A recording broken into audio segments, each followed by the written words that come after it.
This is Viewer Takeover. We film Tuesday night, super duper late, and then we air it Wednesday, super duper early. Yes. So basically, I don't sleep when this thing is done filming. Yeah, we pretty much want to keep Brian on minimal sleep. That way he doesn't actually realize how tired he really is. Really tired all the time. That's the thing. So this is Viewer Takeover, where we dive into the comments, dive into the whateverness, and we search for the hashtag Viewer Takeover so that we can, answer your questions and your comments on the air. Woo. I don't know. We're live. Pre-recorded live. Yeah. Live and pre-recorded. But first of all, we want to thank a couple people. First, we want to thank Tommy the Cat in a VR hat for that awesome introduction. Yeah, that's fantastic. The take on PSVR Gamescast live introduction with an actual person as a cat. It's adorable. It is. Let's go with that. Yeah.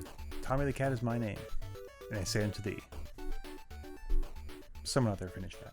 I'm betting a lot of people out there just finished that. But of course, Tommy did an amazing job with Viewer Takeover introduction. We don't ever ask anyone to do like this crazy edit or a big deal like that. In fact, what we ask you to do is just point the camera at yourself and say, "Hi, my name is whatever, and this is Viewer Takeover," because we always want to see the faces of the game cats. My name is Slim Shady. My name is what? and so basically, so you don't have to go crazy. We do want to see your Viewer Takeover introductions. We want to see your face, no matter how ugly you think you might be. That's what I meant to say for sure. Okay, yeah. Clearly. So with that, parole@gmail.com if you want to introduce next week's Viewer Takeover. But obviously, Tommy isn't the only person we want to thank this week. Is Absolutely he, Desra? Not. No, we want to thank these fine folks down here. We want to spank all these people down here. Did I say spank? I mean, it sounded like you were going there. We want to thank them. Sometimes that's what I'm thinking. Yes. And I just injected into his head. What consenting adults do between themselves is up to them. And none of my business. Yep, absolutely. It's getting real late here, so things are going off the rails very quickly. So thank you to all of you people down here. Who went to patreon.com/withoutparole games, giving us $1 or more every single month. And I got to tell you, remind you that just because you might not miss the $1 every month, and so you think it's nothing. It's like voting, right? One vote doesn't count. Yep. $1 doesn't make a difference. I'll tell you, you get a few thousand people together, $1 makes a huge difference. At this rate, get a few dozen people together. Yeah, at this rate, we'll take pretty much anything. In FYI, I basically I had to scrap 2 computers this week, buying 1 mega computer. It's very costly. It's going to take years of Patreon support to pay for the piece I just bought. But your money is going to a very, very good place. It's keeping the channel running, literally. I don't know how else to say it. But the Patreon supporters aren't the only people we want to thank. No. We also want to thank. This is your part of the show. Sometimes I sort of morphed into my part of the show. But that's all right. I'm glad somebody did it. But it's So not only the people who on Patreon support us, there's another way you can support us. You can change your name, like the Beauty and the Decay once did, long ago. Wonder what's up with Matt the Game Cat. Yeah. So you can change your name to something the Game Cat. But not something. Because, that's already been taken. Yeah. It's a way to kind of show your support, and of course, since you change your name on YouTube to that, anytime you comment or interact somewhere else on YouTube, that name goes along with you, so it kind of spreads the Game Cat love. That's right. A very cheap and easy way for you. So make sure in the comments, if you change your name to Game Cat, you put hashtag Game Cat, just like who this week? Red Spider Game Cat. Bing. And you're the only one, dude. Thank you so much for your support. Well, thank you. And you get this whole episode to yourself. That's pretty spectacular. I'm holding you up right here. Where's Hotcakes? I don't know. Maybe he got sick of it too. We love you guys so much. Thank you guys so much. But let's dive into it, man, because we have a late night ahead of us for sure. I have a late night ahead of me. Yeah.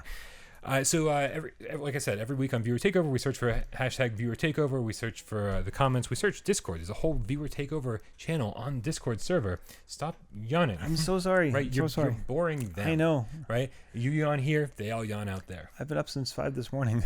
Oh, well, then I guess you have an excuse. I take it all back. He's running. It's almost 24 hours of nonstop Desra. Not quite. Ooh, I can't wait for that show.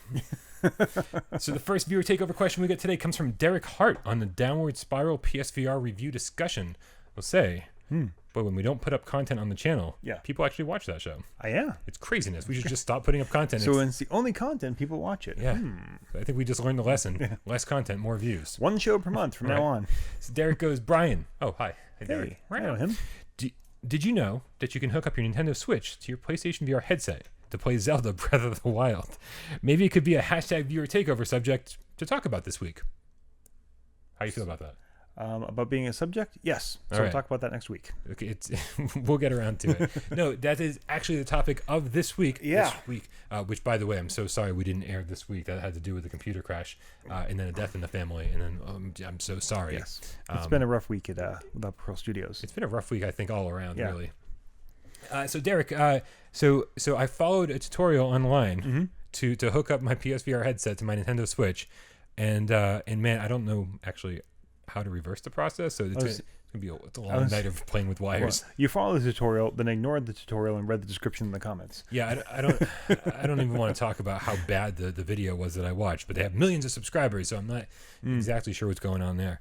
But the fact is that Des and I both got to play Breath of the Wild with the PlayStation VR headset on. And I'm just going to hand it off to you, man. What did you think of this experience? It's fine as long as you keep your head very, very still. Yeah, the first thing I said to Des was keep your head still and be careful because there's a high probability this game could make you sick immediately. Yes, absolutely. So basically what happens is there is no, at least certainly in this version, I haven't played with the Switch. The Labo. The Labo. Yeah, although from all reports that I've heard, it's identical. Okay. So basically there is no head tracking at all. And the world is kept kind of flat and stationary. So yes, it's a 360 3D experience where you're moving around, like everything is really there, but it doesn't track your head at all. So if you immediately lose that sense of being there. And I'm actually going to say that it's not a 360 3D experience because 360 would imply that you can turn your head. Since you have analog stick controls to play the game, but man, I would say it's a 3D experience. Yeah. But no, I wouldn't call it a 360. Okay, that's fair. Yeah. And it runs at a pretty low frame rate. I would say it doesn't even seem like 30 frames a second because it doesn't have that smoothness to it.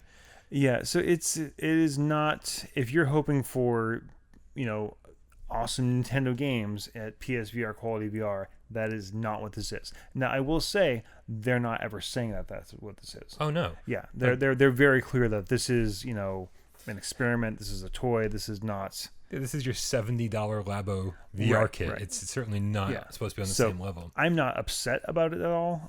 But it's not like they're promising, oh yeah, this is just as good as the Oculus or the PSVR. But it's I'll say it's sort of impressive that you can play the full game of Breath of the Wild. Yeah. That it's even playable at all. The Switch, we know the Switch hardware isn't terribly powerful. So the fact that you can do this, it's a novelty. I don't expect anyone to do this for more than like 10 minutes. No, because once you, even just hands off the controllers, just being in the world, you move your head around like this, and the fact that the whole world is shifting like that too, it's a recipe for a disaster. And if you're actually moving your character while you do that. Yeah. And it's so hard with the PlayStation VR headset on, it's so hard to get used to saying, oh, there's something over there. You turn your head and it's like, well, no, you can't do that. Right. That didn't work. Yeah. So it's not, I would say it's the least optimal way to play Zelda Breath of the Wild. Yeah, and you learn a lesson very quickly, which I think we've learned in other places too, but VR doesn't immediately equal immersion. No. So. That said, I like the look of it. The fact that it gives this like 3D look, but more than anything, it's basically like a 3DS more than anything else. It's just a glorified 3DS, but worse than that is that there's HUD elements like your heart meter and stuff is way up in the top left. I mean, this gives Borderlands 2 VR a run for its money as far as like inopportunely placed. That's not a word. Poorly placed. A poorly placed HUD. Wait, Borderlands has a hub? HUD. At least with Borderlands 2, you get used to the HUD. It's like sort of off the side, and then it's like eventually you're like, oh, I'm kind of used to where that is. I don't even care anymore. This is like almost, and I know people have said you can play with the settings and stuff to like shrink down the screen size a little bit so you can see the edges a little bit better. Yeah. You know what? This was something that I did for like 5 or 10 minutes, and it's like, I don't need to do this at all. This is 100% a novelty. I'm glad I didn't spend $70 on the Labo kit. But it was kind of cool to do it with my PSVR headset. Can we do it? Yes, we can. Okay, moving on. Yeah. It's certainly not. I'm not going to spend any more time with it. Yeah, I don't think Lloyd works for Nintendo. Poor Lloyd. Yeah. No. All right. Thanks for your question, Derek. You're up, Asia. So we have Gecko Man 11, the Game Cat, viewer takeover. Hashtag viewer takeover. Hashtag it's a thing, like a pro. Indeed. What are your top-rated, underrated PSVR games? Top-rated, underrated. Top-rated, underrated. Yeah. So the ones that you like, but they don't really get the hype. I mean, there's so many. Yeah. Right. I mean, the fact is I'm actually a little bit surprised. I keep seeing negative comments pop up for Apex Construct. Yeah. Like there's been quite a few, and I don't know. Like, I feel like maybe people just don't get that game. Yeah. But I do feel like if you don't think Apex Construct is one of PlayStation VR's top 30 games, then you're out of your mind. Yeah, no, it's a beautiful world. It's one of my favorite, like, most creative apocalypses I've ever seen. The gameplay is great. The archery just feels so. I mean, there's a lot of archery in VR, and this is just one of the best implemented ones. The user interface is so, like, natural. I really like that. And the inventory and everything. Yeah, That's so nice. Just you're wrong. Yeah, I think I know exactly what you want to say. Recommendation. I was gonna say The Invisible Hours. Oh, I didn't know you were gonna say that. Okay. Nice. The Invisible Hours is great. Yeah. And I don't think that one's underrated. I just don't think enough people play it. Yeah, I think anyone who has played it, yeah, glowingly positive reviews. Right, and it's just one of those, like, I don't want to, I want to get into a game and shoot stuff, and this isn't that. It's not. It's a traditional game, I guess, in that manner. But it is definitely one of my favorites. That just should be front and center in the conversation on what you can do with VR. Yeah, and it just doesn't quite get there. What was I going to say? Oh, I was absolutely thinking you were going to say To the Top. Is that underrated? I don't know. I think too many people don't spend enough time with it. Yeah. Because the number one complaint I always see is that they don't like the control scheme. And I was like, well, once you spend enough time with it and get used to what you're actually doing, and again, like I say this constantly, you don't need to be swinging your arms into the top. You can make very subtle hand gestures and do some very dramatic movements. Get used to the turn buttons. And man, it is such an amazing feeling to blast through those obstacle courses in VR. No, to the Top is great, and maybe I'm just blinded by how great it is, and, like, everyone I've interacted with who's played it is just like, this is amazing. Yeah. So yeah, this definitely underrated, and I will be, I'll raise my hand, like, I first thought I couldn't play it because of motion sickness issues. I just assumed I couldn't, but even at that, just like, if you just look at the level design, it looks kind of simple, but no, you're just buy it now. Go buy it now. And I'm going to step in for AJ Yeah. and say because we had a 2-hour phone conversation today about Immortal Legacy. Okay. Man, that game is just so incredible. Yeah. So incredible, and so many people complain about the control scheme. I was one of them, but man, that control scheme just works once you get used to it. Yeah. And like Immortal Legacy is, man, it feels like Uncharted, and then it dives into like the paranormal or the scary stuff. Yeah. Like an hour in, and man, it just gets more impressive the more you play. And dude, it's so good, and it's only $20. This is bordering on AAA PSVR titles for a nice budget price. It's a short game. It's like 4 hours long, probably your first time through, maybe 5. But I mean, man, it's non-stop from beginning to end. One of my favorite PlayStation VR games, and I think I love it more every day. And since we're speaking for other people, just apropos of a text I received from Amanda not 10 minutes ago, Smashbox Arena is jumping up to, like, one of her top favorites, and it's something that we liked a lot too at the beginning. So oh my god, and if it wasn't for the fact that, like, she and her crew of people are the only people playing it, if it wasn't for that, I would still be playing it. Right? Because the fact is that when that was like our first, was that before Spark? Whatever it was. I think it was. Yeah. It was one of those first games that, like, people would text me at 3:00 in the morning and be like, "Hey, we're playing Smashbox. Do you want to get in?" And I was like, "I definitely want to get in." I get out of bed and like go start the PSVR headset and be like, get me into a game, man. I'm willing, because it's just addictive. It's fun. It's Dodgeball Guns. It just has a dumb name. Yeah, man, Dodgeball Guns. That's all I need. Dodgeball Guns VR. Yeah, Smashbox Arena. And it came out like around the same time as Starblood Arena, so people got confused. Yeah, and there's mandatory teleportation because that's a gameplay mechanic, and there's click turning only, I think. I believe so. It's a hard sell, but man, it's been on sale for like $3 or $4 so many times. What a great game. Yeah, join our Discord and join Amanda's crew of people who play that game on a regular basis, because man, it is so much fun. Yeah, that's a great answer. Definitely. All right, I'm up, Asia. This is Madman in Black, the Game Cat. Hey, Madman. What's up, Madman? He's put this on viewer takeover. He writes hashtag viewer takeover because he knows what's up. As they've already announced backward compatibility, do you think as I do. Yes, I do. This rules out better technology on PS5 for tracking, i.e., a second camera option or even different sensory equipment. Do you think it, or do you think it will be? You can get this new equipment that works a whole lot better, or use the existing equipment if you got it. That's a good question. I think my easy answer Yeah. is while we wait for the new PSVR 2 hardware or the Move 2.0 hardware to come out, I think it's going to be pretty similar. I think the PlayStation, maybe there'll be a PlayStation 5 camera that launches and it maybe tracks a little bit better than the PlayStation 4 camera. I don't really know if there's going to be like a second camera. It's a possibility. People asked for it for a long time. Who knows? Anything's possible. Yeah. But I mean, I do think that we're going to be stuck with light tracking for the early days. Yeah, I mean, like the inside out tracking definitely seems to be the answer. I mean, I've been starting to, like, as the reviews for the Oculus Quest start coming out, more and more I'm hearing that, like, no, this is working. Yeah. And man, if we could like deal with the whole light situation with the PSVR, that would be fantastic. But yeah, you raise a good point. Like, that is a very, very different way of setting up VR tracking than light tracking, and it's going to be a huge problem for developers to, like, okay, here's our update so we can do both types of tracking. Because you can say, like, okay, the PS5 is backwards compatible with PS4 games, but what if I only get the PSVR 2? Right. Can I go back and play those older games? They're all going to have to be patched. Right. And who knows? So that's a really good point I hadn't considered yet. Yeah. I think Sony, as we've been saying, they've definitely proven that they are committed to making VR a thing. So the real question is, how soon are they looking at making that new hardware? Yeah, I'm wondering if we'll get the controllers that don't use the light tracking and instead are using inside out tracking. Yeah. And then it'll be compatible with the current PSVR headset, because you're not asking a lot from people to go, hey, go buy some new Move controllers. Right. Those things that you've been asking for like 2.5 years now. But it would be asking, let's say, hey, go buy a new headset.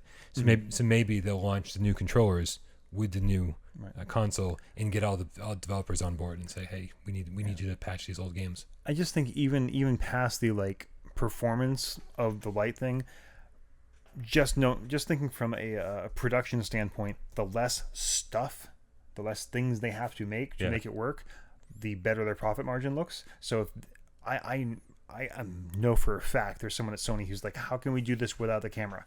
How can we do this without having to make and ship another camera? Yeah. We're going to still charge them the same amount of money. I mean, it's not going to be like, oh, you're not going to be paying less, right, but we want to have to make less stuff. So, yeah.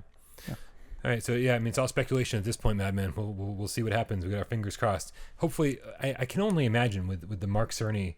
Did you have to? Yeah. I just missed it for some reason. Oh, okay. With the whole Mark Cerny Wired article, yeah, I can only imagine. That wasn't like you would expect that kind of information to come out at a big press event. Yeah. And the fact that they're doing it this early in just like a magazine. Yeah. It's like, I bet there's going to be a whole lot more of these. Magazine. Yeah, whatever. But there's going to be a whole lot more of these coming. Yeah. I think they're going to trickle out information quite a bit over the next 6 months or so. Yeah. Just not to us. No, we don't know anything. No, you're up. So next up, we have Helene on Caffeine. I like that name. That's fantastic. Yeah. And also a way to teach people how to pronounce your name. So well done. Oh, yeah. Right. Clever. Hashtag viewer takeover, like a pro. If you wanted to showcase PSVR to someone who has never held a game controller before, what games would you choose? I'm gonna go back to, I think one of our default answers is either Beat Saber or Job Simulator. I think both of those are very simple control schemes. Beat Saber, I'll be your guiding hand to get you set up into a level, but then here you go, just wave your arms around. I'm trying to think of something that rhymes with Brian. Brian on Lions. Brian on Lions. No, that's okay. all I got. I got nothing.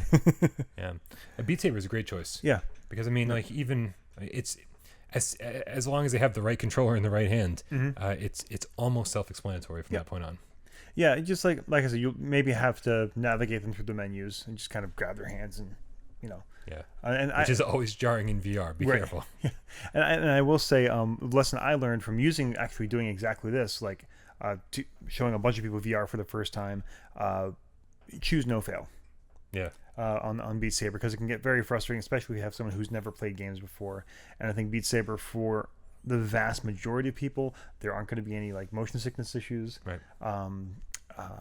So I think that, and I think Job Simulator is fun too. My answer has become, if it's just me and you and I'm showing you VR for the first time, Beat Saber. If it's me, you, and a bunch of people showing VR for the first time, Job Simulator. Or for Evil, Richie's Plank Experience. Yeah, I'm gonna go with I'm gonna go with the old standby, Ocean's Descent on PSVR Worlds. Okay. I feel like the fact that you don't even hold the controller, Yeah, you just sit there and like experience it and you look around.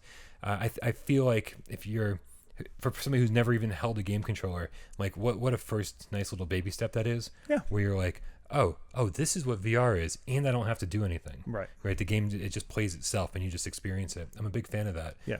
And if you want to scare the crap out of someone, Affected the Manor is a great choice too. That does require a little bit, input from the controllers, but nothing you can't learn pretty quickly. Yeah. I'm sure there's. Actually, the kitchen demo. Do you have to do anything there? Yeah, you have to try not to die, because Jesus, that game is scary. I can't believe I didn't have a heart attack the first time I played that. Yeah. There's a million great answers. Yeah. I think especially if you want somebody to really, because I think Ocean's Descent is great for somebody if you're sitting there and like you can just look around the cage. Yeah. But man, Alamet takes that a step further, where you go, okay, well, this again isn't a game; it's an interactive movie where you can, not even interactive, you can peer through walls, and Right. I think that really showcases what VR can do even more than Ocean's Descent. Yeah, and I think that was my big turning point too. That was one of the kind of the second time around, and that turned me into a believer, man. Just peering into that boat for the first time, like, this is new. Very cool. Right. And it's free now, right? It's always been free. It's always been free. Okay. Yeah. So if you don't have Alamet, download Alamet. Man, It's cool, man. And you might cry because #Brian cries. Yeah, Matchstick Girl is just, and this is a nice version of Matchstick Girl, by the way. The original Hans Christian Andersen Matchstick Girl is even worse. I don't know. Yeah. I'm clueless. Yeah. And then finally it comes from Andrew Fury. I'm going to go Fury because that sounds badass. From Viewer Takeover, he goes, what non-VR game is begging for a VR update? For me, it's Subnautica. #Viewer Takeover ? Yeah, like Subnautica, a lot of people just assume it's already in VR. On PC it is. It is, okay. Yeah, and apparently you need a pretty powerful PC to run it well. Understandable. Because there's a lot of cool graphical effects going on and stuff. In fact, the fact is Panic Button was the one bringing Subnautica to PlayStation 4. And so it's like, oh man, if these were the guys who brought To the Top over to PlayStation VR from PC VR, Absolutely. and now they bring Subnautica over from PC to PlayStation 4, obviously they're using these guys because of their VR expertise. Yeah. And I have never been so more wrong in my life. Yeah. I speculate about a lot of things on this channel, and very frequently I'm wrong. Yeah, well, it's also like it's orders of magnitude more difficult. I mean, as we just talked about, like To the Top is fantastic, but the graphics and the models are deliberately kind of flat and easy to render because it makes it easy to render, it makes you be able to move around smoothly. Subnautica is not. Right. So beautiful game. Yeah, it's absolutely beautiful.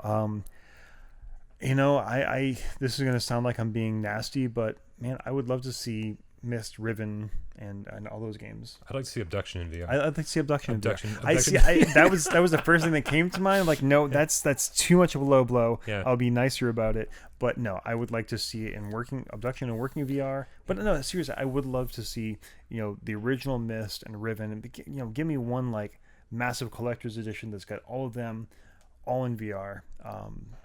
Man, I would gladly pay again to buy all those games. Yeah, I'm totally down. I would play through all those in VR. I never made it far in Myst. I never played Riven, and I only played the first hour of Abduction with the PlayStation VR version we have. They would be amazing games with proper VR support. Yeah. Man, I'm going to be so generic. I'm going to be so generic because I feel like I've been harping on this exact same question for so long now. Bioshock? It's Bioshock. Bioshock 1. And the fact is the reason it's begging, to quote Andrew Fury, the reason it's begging for a VR update is because, just like Resident Evil 7, most of Bioshock takes place within like small confined hallways and corridors, and like even when there's bigger rooms, it's still confined space. You don't have to worry about too much like processing power. Right. Remember the first time you stepped outside in RE7 and you saw like the backyard and you're like, oh, this you can actually do this. Like I didn't realize the game was even, or the PSVR was even capable of rendering this level of realism at this scale. And so obviously the processing power is there to cover the bigger areas of Bioshock. Yeah. But man, there are so many pivotal moments in Bioshock that were amazing to me on a flat screen. Yeah. That I can only imagine. There's a whole generation of gamers out there who've never played the first Bioshock, and to have them play it in VR, I think would be incredible. That's a siren on our end, of course. Yeah. They're all on our end. If you think you're getting pulled over, I swear to you, it's just people raiding my No, apartment. actually, no. If you think you're getting pulled over, you probably are, because you should not be watching this while driving. Yeah, maybe they're just listening. It's not. It's not like we're like doing like balancing acts and stuff. Are we? I can only imagine what's about to happen. Nope. No, that's why you shouldn't be watching. Hey, wait. There you go. Nope. If I could stand up, we'd be in business. Bioshock. Bioshock. All right, you guys, that does it for another episode of Viewer Takeover. Make sure you tune in Thursday night, 6 p.m. Eastern. Yes. For the new PSVR Gamescast Live. I got to say, the inaugural first episode, the soft relaunch, we had some major technical hurdles that, I mean, no surprises. We knew it was going to happen. But once we got up and running, I was shocked. I was like, this is exactly what I want Gamescast Live to be. Thank you guys so much for your support. For some reason, it's not viewable right now on YouTube. I'm trying to get that fixed. I don't know what's going on at YouTube. Lots of strange things. But I will try to get that fixed. Make sure you submit your Viewer Takeover question either on our Discord server in the Viewer Takeover channel, or you do it in the comments below, #Viewer Takeover. Make sure you change your name to GameCat. Put #GameCat. You can't let Red Spider GameCat be the only one next week. You gotta join. You gotta get a big crew of GameCats together. And I will say there is another Thursday night show that we can't forget. That's right. And I without spoiling anything, you want to catch this week. Oh, yes. This week. This week is actually, well, you know what, I'm not going to steal her thunder, but even I don't know what it is. Yeah, definitely. Amanda will be streaming 9:30 Eastern time Thursday night. So come for the live show, stick around for Amanda's show, and it's going to be pretty exciting. Also, make sure you head on over to patreon.com/withoutparole games and give us $1 a month, because you won't miss it, but we'll appreciate the heck out of it. As always, I'm Brian Paul. That's Des with the Strange. Bye. We love you all.